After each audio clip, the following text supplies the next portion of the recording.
السلام عليكم ورحمة الله وبركاته. ازيكم يا حبايبي؟ عاملين ايه؟ ان شاء الله تكونوا بخير. النهاردة كده فكرة بسيطة، حاجة بسيطة كده هشاركها معاكم. فستان سواريه اللي هو بيكون نازل صك ونازل كده واسع من عند الركبة. آه، هو بس هو مش كامل، لان طبعا انا كنت التليفون كنت مفكرة ان هو بيصور وطلع ما بيصورش، لكن ان شاء الله برضو هتستفيدوا. والله يا جماعة، هي الفكرة من الفيديو ان انا يعني لما انتي مثلا او اي حد مننا بيلاقي حد قدامه بيفصل او بيشتغل في المجال بتاعه، بيبدأ ان هو يتشجع ويبدأ ان هو يعني ياخد حماس كده شوية.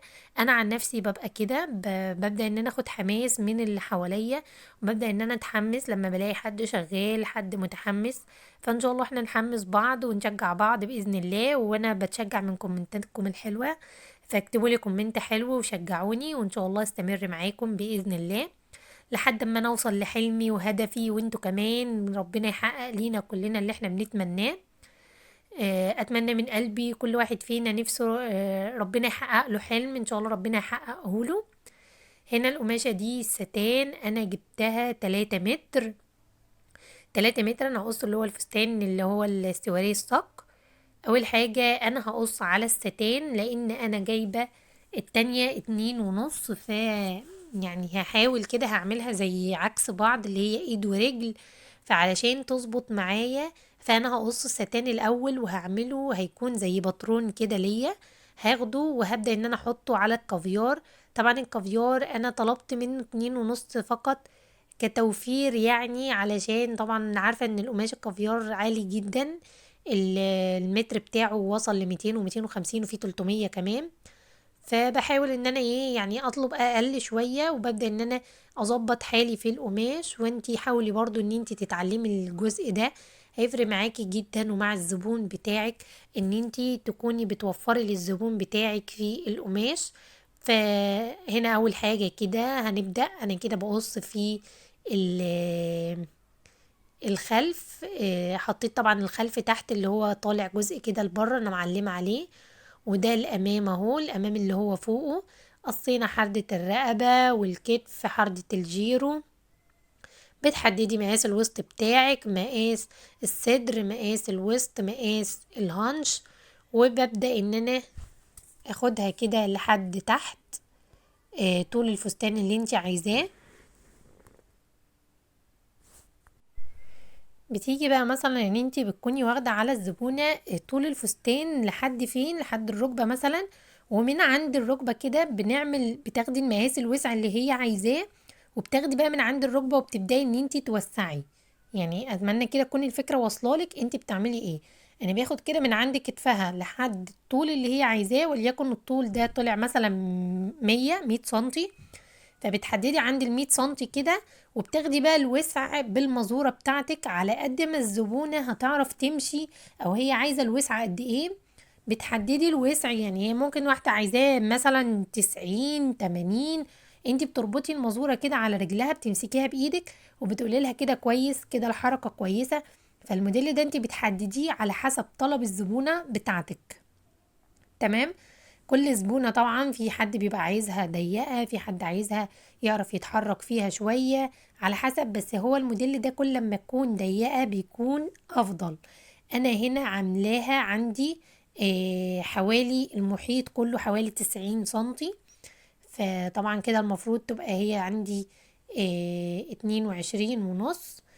وهبدأ ان انا اخد بقى من النقطة دي اللي هي من عند الركبة، وبتنزلي لوسع القماشة كده زي بوسع كده لحد اخرها. تمام. وهتبدأي ان انت بترفعي بقى من الجنب حوالي 5 سنتي علشان ما يكونش من الجنب نازل لتحت. بندورها كده علشان الجنب زي ما انت شايفة كده بدورها عشان الجنب ما يطلعش منك مدلدل كده ونازل لتحت. دي من الموديلات السهلة جدا ونازلة بتطلب مننا كتير. فانتي حاولي كده تركزي والموديل لما يجيلك اي حاجة انتي هتحتاجيها خديها على الزبونة علشان ما تحتاريش وانتي بتشتغلي. خدي محيط الركبة، خدي وسع الفستان اللي هي عايزاه، خدي طول اللي هو الجيبة اللي هي عايزاها كده، هي عايزاها تبدأ منين. مش كل الموديلات بتكون زي بعض، في موديلات بتبدأ من فوق الركبة، في موديلات بتبدأ من تحت الركبة، في موديلات بتبدأ من عند الركبة بالظبط. زي ما بقولك مش كل الموديلات عندك زي بعض، فحاولي تركزي كده في الموديل بتاعك وايه المطلوب بالظبط علشان الموديل يطلع معاكي مظبوط وتمام. انا كده هنا بس بحدد المقاس اللي انا هعمله بالظبط عند الجيبة، وبتنزلي كده اهو بسمكة. تمام، هسويها بس هي بتكون طالعة كده. وبعد ما تخيطي بقى الجزء ده عشان ما يبقى حلو معاكي وشكله كويس، بتاخديه كده بالمقص زي فرطة كده بالمقص، تفتحيها بالمقص. ده كده الجزء اللي هو الامام والخلف مع بعض. هبدأ بقى ان انا هعمل الكافيار، وهوريكم انا هحطه على الكافيار ازاي علشان اوفر فيه القماش وما اخدش مش هاخد غير تقريبا كده مترين. وطبعا هو المفروض لو هي واحدة رفيعة مترين دول يكفوها كمان بالكمام، لكن انا عندي هنا الجسم مليان، فعلشان كده عرض القماش اللي هو الكافيار ما جابش معايا ان انا اجيب يعني ان انا اتني مرتين، القماش مرتين على 4 يعني. هنا بس انا بفتح اللي هو الخلف كده علشان ده كده هنركب فيه سوستة، فانا بفتحه. دلوقتي بقى هحط على الكافيار وهتشوفي هيكون عامل ازاي. يكون ان شاء الله سهل وبسيط عليكم. ما تنسوش يا جماعة اللي بيستفاد من الفيديو يعمل لايك ويدوس اشتراك للقناة ويكتب لنا كومنت حلو علشان يشجعنا ان احنا نستمر وننزل لكم فيديوهات باستمرار. علشان بصراحة القناة عندي المشاهدات فيها واقعة خالص، فانا بصراحة يعني عايزاها المشاهدات تزيد شوية، فلازم تدوسوا لايك علشان ي... يعني الفيديو ينتشر شوية. انا هنا كده عملت حردة الرقبة الامامية، خدت كتف من سنتي من الكتف، خدت سنتي من حردة الجيرو. دي تعديلات الامام اللي احنا بنعملها في الامام. تمام كده خلاص. هبدأ ان انا بقى هعمل الكافيار اهو زي ما انت شايفة كده. المفروض ان انا حاطه الخلف، وحطيت الخلف عند الجزء بتاع التل اللي هو بيكون مفهوش شغل، علشان وانت بتركبي السوستة يكون سهل معاكي وما يكسرش معاكي ابر ويقعد يخلع فيه وتقعدي تخلعي فيه بايديكي، وبصراحة بيزهق يعني. فكده خلاص انا عملت الناحية دي وخدت بقى عند العرض بتاعه كده اهو. كده بقى قصينا الامام وقصينا الخلف، وزي ما قلتلك ان احنا عاملينهم زي نظام اللي هي الجيبة كده الايد والرجل، علشان توفري في القماش على قد ما تقدري. عندك بقى بعدين هنقص طبعا الكمام، بظبط بس كده الامام على بعضه، وهنقص الخلف كمان اهو قدامك. وبعدين الجزء بقى اللي باقي من النص متر اللي هو الكافيار ده هقص منه الكمام بتاعتي. اتمنى تكونوا الحاجة سهلة وما تستصعبيش حاجة، استعيني بالله وان شاء الله تعرفي تعمليها باذن الله. ربنا يوفقك وادعي كتير وحاولي ان انتي يعني الحاجة اللي انتي مثلا تجيلك ومستصعباها، حاولي تدرسي القصة الاول، حاولي تفكري القصة دي معمولة ازاي، الحاجة دي معمولة ازاي. جربي على ورق كتير. يعني لحد دلوقتي انا اوقات في قصة بتجيلي بكون مش عارفة هي هتظبط عند انهي قصة او انهي حاجة. انا بجيب ورق، بجيب كراسة وبقعد اقطع الورق وبقعد ان انا اجرب كذا مرة لحد ما بحس ان هي خلاص كده الحاجة هي دي تمام، هي دي القصة اللي انا عايزاها، هي دي الحاجة اللي انا مقتنعة بيها. بالتالي ببدأ ان انا اطبقها وابدأ اعملها علشان تطلع مظبوطة معايا. يعني ما تتسرعيش على القماش علشان ما يحصلكيش خساير في القماش. جايلك دي بقى قصيرة من قدام طويلة من ورا، جربي على الورق. جايلك فستان زي ده، جربي على الورق. جايلك اي حاجة جربي على يعني حاجة مصغرة، مش لازم حاجة كبيرة. على ورقة كراسة الصغيرة العادية خالص، بحيث ان انتي تكون الموديل معاكي تفهميه الاول وتبداي ان انتي تعمليه. ما تيأسيش، ابدأي واستعيني بالله وان شاء الله توصلي بإذن الله.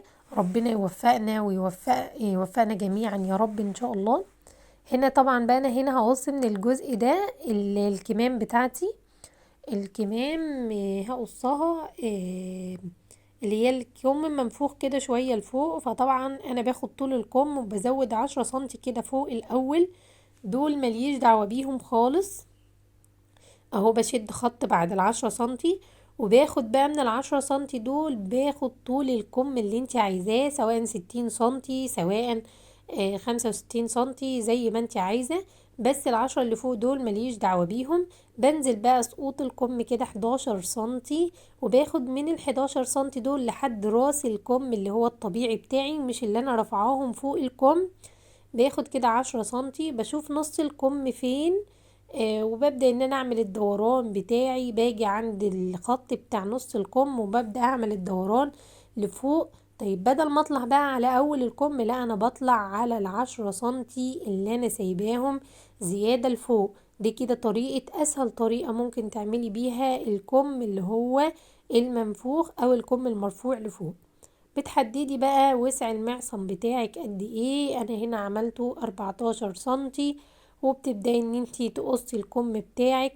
وطبعا لو انتي عايزة انتي مش عارفة تعملي الخطوط منين، الكشكشة بتاعتك، تبداي تعملي فرطة عند الخط اللي هو ال10 سنتي اللي فوق، عشان انتي تكوني عارفة ان ده مقدار الكشكشة اللي انتي هتكشكشيها.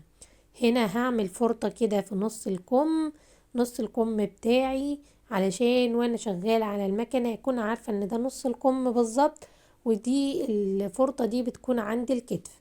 هفتح الكم وهعمل فيه تعديل، لان دي حاجة سواريه انا عايزاها تكون مشدودة كده ومظبوطة، وما فيهاش عب من عند الكتف من فوق. وبالتالي لازم تعملي تعديلات في الجسم الامامي وتعديلات في الكم عشان الحتة تتشد معاكي. هعمل فرطة بس عشان اكون وانا بركب على المكنة عارفة ان ده الجزء الامامي بتاع الكم. كده خلاص انا هقص بقى اللي انا قصيت الكم الستان، هقص عليه الكم اللي هو اللي فوق التل الكافيار بتاعي.